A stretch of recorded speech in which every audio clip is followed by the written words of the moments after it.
ndani ya kiwanja. Mimi niwapongeze Simba kwa namna ambavyo waliuchukua mchezo. Asikuona hizo haraka za kujaribu kuwafunga Fountain Gate kwa kulazimisha. Simba ambao ilikuwa na utulivu ikisubiri nyakati kuweza kushambulia na Fountain Gate kutokuwa na wachezaji wa kutosha kuwakabili Simba. Kwa hiyo dhana ilikuwa ni kwamba Simba inalazimika kuwafunga magoli mengi Fountain Gate kwa sababu bado hawajajanga. Walitumia madaraja ya wachezaji ambao walikuwa nao na kuadhibu Pamba kila ambapo walikuwa wanajisahau kwenye kutekeleza majukumu yao. Yanga bado walidhihirisha kwamba kwa wachezaji ambao wako nao wanaweza wakakuadhibu kwenye namna yoyote ambayo wewe utafanya makosa. Umeanza, lakini naona eneo la mbinu kwa timu linakuwa likiimarika msimu hadi msimu, japo mara nyingi huwa inaonekana hivyo wakiwa wanacheza na hizi timu kubwa. Ligi Kuu Tanzania Bara imeanza na timu zote 16 zimecheza walau mchezo mmoja. Ukiangalia sehemu ambayo ligi imeanzia kwa kuvitathmini vilabu vingine ambavyo vilibaki msimu uliopita, lakini pia na vile ambavyo vimepanda, unaweza ukaanza kupata namna gani timu zilijiandaa. Lakini ukija kuangalia timu zilizoshika nafasi 4 za juu ambao ndio wawakilishi wetu kwenye michuano ya kimataifa, nao wamecheza mchezo mmoja. Tumeweza kuwaona japo wao wanakabiliwa na michezo ambayo ipo karibu. Utaona timu zote zilisafiri na kurudi kuanza kucheza mechi za ndani, na bahati nzuri timu zote ambazo zatuwakilisha zimepata ushindi. Kwa level ambayo ligi ilianza, unaweza ukaiona ni level ya kuanzia kwenye kujijenga kwenda kwenye mwendelezo. Ni mechi chache zimechezwa, lakini kuna baadhi ya timu unaweza ukaziona namna ambavyo zilijiandaa. Mfano JKT Tanzania, unaweza ukaona timu yao msimu uliopita na hii ambao Gia wameanza nao msimu huu, unaweza ukaona wanaenda vizuri. Lakini tukirudi kwa zile timu ambazo ndo zinategemewa kupambania ubingwa, huwezi kuwa kusema kuna timu zingine za tofauti zaidi ya kuzitaja Simba, Yanga, Azam na Singida. Sasa hivi wamejiweka humo kwenye kundi la zile timu 4 ambazo malengo yao unaweza ukayaona yanaweza kuwa tofauti na timu zingine, kuanzia kwenye usajili wao, namna ambavyo wanajiandaa na kwa ujumla timu walivyoitengeneza, unaona ni modu ya kugombania ubingwa. Tumeona Azam wametoka kucheza mechi yao ya kimataifa, wamerudi wamecheza na Mbeya City ambao nao wamepanda daraja. Azam wamefanikiwa kupata ushindi ambao inaonesha namna gani ambavyo benchi la ufundi limetengeneza timu yao kushindana, kwanza kuhakikisha wanapata matokeo kwenye kila mchezo ambao wanacheza. Tukirudi tumeona Singida nao wamecheza mechi yao, wameshinda. Unaweza ukaona hizi timu pia zinaandamwa na ule uchovu wa kutoka kucheza mechi za kimataifa, kusafiri na kurudi kukutana na mechi za ligi, lakini kwa ukubwa na namna ambavyo walijiandaa bado wameendelea kushindana na kupata ushindi.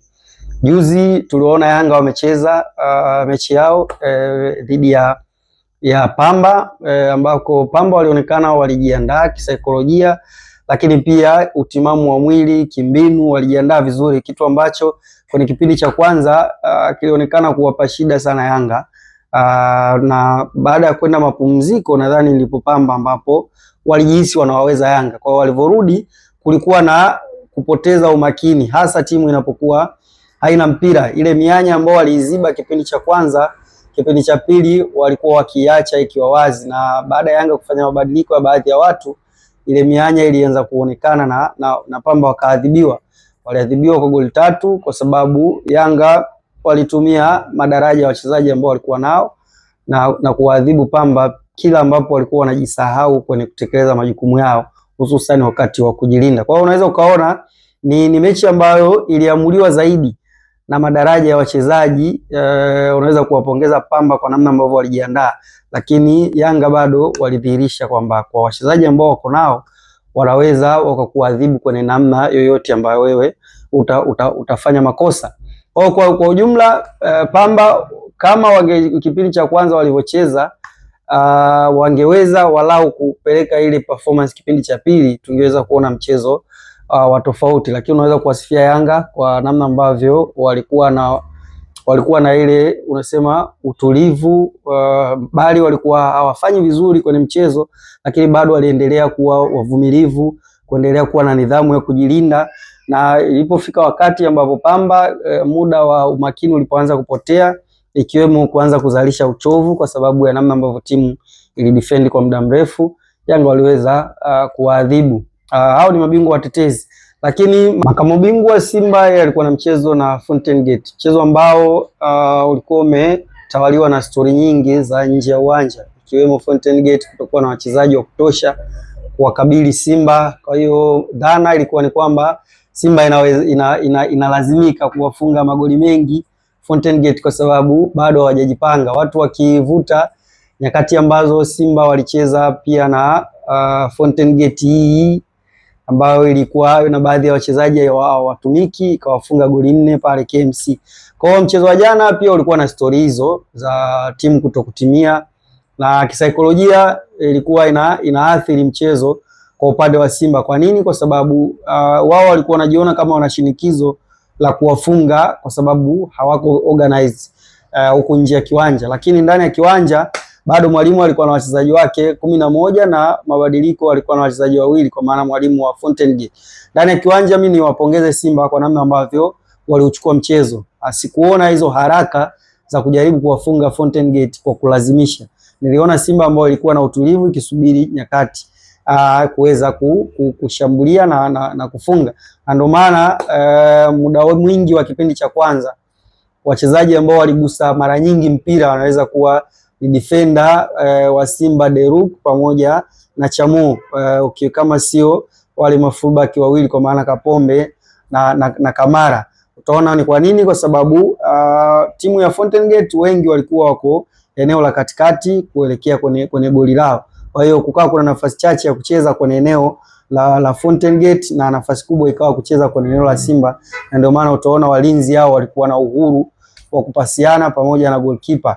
Lakini kadri mchezo ulivyokuwa unaenda ilionekana concentration kuanza kupotea kwa Fountain Gate kwa kufungwa goli la kwanza kwa njia ya set piece, kwa maana kona, eneo ambalo Simba wamekuwa imara kutoka msimu uloisha, kwa maana ujio wa Ahua umeongeza kitu kwenye mipira ya kutenga. Utaona ni sehemu ya yeye uimara wake. Kwa hiyo pia unaweza ukaona kwa msimu ulivyoanza ni kama Simba walilifanyia kazi ili kwenye maandalizi yao.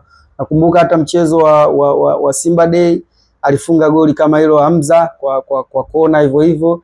Jana De Bruyne anafungua akaunti kwenye michuano rasmi, anafunga goli. Kipindi cha pili kilionekana kwenda vizuri zaidi kwa Simba kwa sababu pia aina wachezaji ambao waliingia. Kipindi cha kwanza Simba walianza na wachezaji wawili wane nani ya kujilinda, lakini pia eneo la ushambuliaji walianza na washambuliaji watatu. Kuwa na Mzamiru na Kagoma kulikuwa ni kunaipa team balance nzuri, lakini kulikuwa kumepunguza eneo la ubunifu. Naona baadaye baada ya kuingia kina Morris Abraham, lakini pia akaja akaingia Maema kwenye eneo la kiungo, kuliongeza ubunifu zaidi kwenye eneo hilo na kipelekea Fountain Gate kuanza sasa kushambuliwa kwa mfululizo. Lakini pia unaweza kuona fatiki ambao Fountain Gate walipitia. Kwa kadri dakika zilivyokuwa zinaenda zilikuwa zinawalazimisha kupoteza nguvu na umakini, kitu ambacho kiliwapa Simba nafasi ya kutengeneza baadhi ya nafasi ambazo kama zingetumika walikuwa na uwezo wa kuwafunga magoli zaidi ya hayo ambayo waliwafunga. Kwa hiyo mchezo wa jana kwa Simba ni kwamba hakukuwa na maswali ambayo waliulizwa magumu na wapinzani wao, zaidi ya wapinzani kukaa wakijibu maswali ya Simba kadri ambavyo walikuwa wanaulizwa. Kwa ligi imeanza, kitu ambacho nakiona ni kizuri ni namna ambavyo kimbinu timu zimeanza kujipambanua, kwa hasa zinapocheza na hizi timu kubwa ambazo zenyewe zina maso kubwa ya wachezaji, lakini pia zina wachezaji wenye uwezo na mabenchi yao yanakuwa na uwezo mkubwa wa kusoma namna ambavyo mpinzani anakuja. Kwa hiyo msimu umeanza, lakini naona eneo la mbinu kwa timu linakuwa likiimarika msimu hadi msimu. Japo mara nyingi huwa inaonekana hivyo wakiwa wanacheza na hizi timu kubwa, ndio utaona mbinu zinakuwa nyingi tofauti na wakicheza wenyewe kwa wenyewe. Unaweza wakati mwingine usione ile structure nzima ya timu na muendelezo. Kwa hiyo ligi imeanza, mimi naamini gia iliyoanzia sio gia kubwa, lakini sio chini, kiwango cha chini, na ukilinganisha, ukiachia mbali yale matatizo ambayo yanaweza yakawatufanya tusionekane kama ni ligi namba 5 kiuhalisia, kwa namna ambavyo matatizo kama ambayo wanakutana nayo Fountain Gate na baadhi ya timu zingine kwenye kujiandaa na ligi. Unless otherwise, tuacha tuangalie kwenye michezo mitano tunaweza tukajua sasa mbivu ni zipi na mbichi ni zipi, kwa sababu ni michezo ambayo inatosha kuiona timu kama inatakiwa kuwa kwenye peak, itakuwa imeshafika kwenye peak yake, na kama hapo ndio ilipoishia, hakuna ambacho kitaongezeka kwenye timu zaidi ya hichi ambacho tumeshakiona.